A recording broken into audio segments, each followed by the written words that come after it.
नमस्कार। मैं सत्यम का स्वागत करता हूं अपने चैनल हम सब की कहानी एक नई रोशनी में। आज की वीडियो मेरी कैंसर के क्षेत्र में की गई नई खोज के बारे में है। कैंसर का एक ऐसा रोग है जिसका पता चलते ही आदमी के अंदर एक सिहरन पैदा हो जाती है। अभी तक कैंसर ट्रीटमेंट के दो इलाज हैं। पहला, जो कैंसर सेल्स हैं उनको अफेक्टेड जो पोर्शन है उसको बॉडी पार्ट से अलग कर दिया जाता है बाय सर्जरी। दूसरा, आरटी और सीटी के द्वारा उनको कैंसर सेल्स को डिस्ट्रॉय नष्ट कर दिया जाता है कीमोथेरेपी, रेडिएशन थेरेपी द्वारा। लेकिन साउथ कोरिया के साइंटिस्ट ने अभी एक नया तरीका खोजा है और उन्होंने इसको नाम दिया है मॉलिक्यूलर स्विच।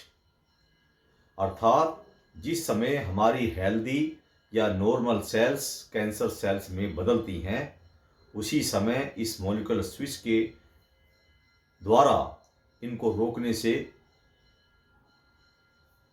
रोका जाएगा। इस स्विच के द्वारा यानी कि हमारी सेल्स को कैंसर सेल्स में जाने ही नहीं देगा, उससे पहले ही ये उसको रिवर्स कर देगा।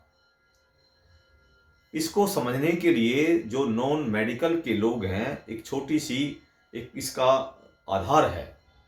जिस प्रकार पानी को हम 212 डिग्री पर उबालते उबालते भाप बनना शुरू होता है, भाप बनने से पहले पानी की वह स्टेज जब वह ना तो तरल होता है ना ही भाप बनता है, यानी कि मान लो 210 डिग्री फ़ारेनहाइट या 211 पर पानी भाप नहीं बनेगा, लेकिन बनने वाला होगा 212 पर। इसी प्रकार से मॉलिक्यूलर स्विच हमारी कैंसर सेल्स जो नॉर्मल सेल्स से कैंसर सेल्स में बदलती हैं, उसी समय पर ये स्विच हमें बताएगा, इन्फॉर्म करेगा और ये उनको रिवर्स कर देगा, यानी कि हमारी नॉर्मल सेल्स को कैंसर सेल्स में बनने ही नहीं देगा। यही थ्योरी इन्होंने इस खोज के पीछे लगाई है। इससे कैंसर सेल्स के एक्सपेंशन के अंदर जो गतिविधियां होती हैं उसका भी पता लगाया जा सकेगा। ये जो हमारे मॉलिक्यूल्स हैं उनको एक क्रिया करके उसमें एक स्विच इन्होंने नाम दे दिया मॉलिक्यूलर स्विच। बेसिकली हमारे शरीर के अंदर जब एक्यूट इन्फेक्शन होता है तभी हमारी नॉर्मल सेल्स यानी कि हेल्दी सेल्स कैंसर सेल्स में बदलने वाली होती है। जिस समय वो स्टेज आती है उसी समय पर ये मॉलिक्यूलर स्विच अपना काम करेगा और हमारी उन सेल्स को वापस नॉर्मल सेल्स हेल्दी सेल्स में रिवर्स कर देगा, यानी कि कैंसर सेल्स हो ही नहीं पाएंगी। ये तरीका वास्तव में काबिले तारीफ है।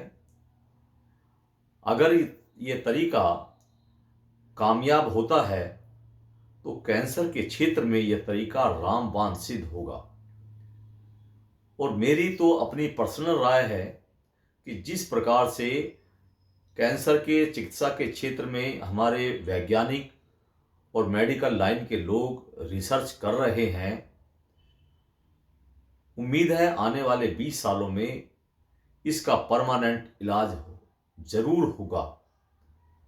जिन चीज़ों को हम पहले सोचते थे जो असाध्य बीमारियां थी, लेकिन आज उनका इलाज है, वो पूर्ण रूप से क्योरेबल है, तो क्यों नहीं होगा इसका भी। मुझे तो पूर्ण आशा है कि इसका भी इलाज संभव होगा, पूर्ण रूप से होगा। यह खोज साउथ कोरिया के साइंटिस्ट की इसी दिशा में जाती है और उम्मीद है ईश्वर इस कार्य में उनकी जरूर सहायता करेगा, क्योंकि ये मानवता के लिए इन साइंटिस्ट का बहुत बड़ा कार्य है। धन्यवाद।